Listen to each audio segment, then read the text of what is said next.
مين كمان؟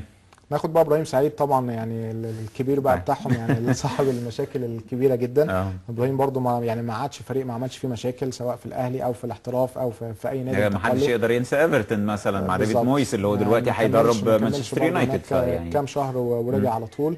يمكن ابراهيم سعيد راح احترف برضه، يعني رغم ان هو بعيد تماما عن المشاركه بقاله فتره، جاله عقد احتراف فريق اسمه اسيريسكا في السويد في دوري الدرجه الاولى، وراح هناك انضم الفريق، وكان المفترض ان هو يلعب حتى معاه لعيب تاني مصري اسمه بسام ابو حديد، لعيب صاعد كده في فريق انبي.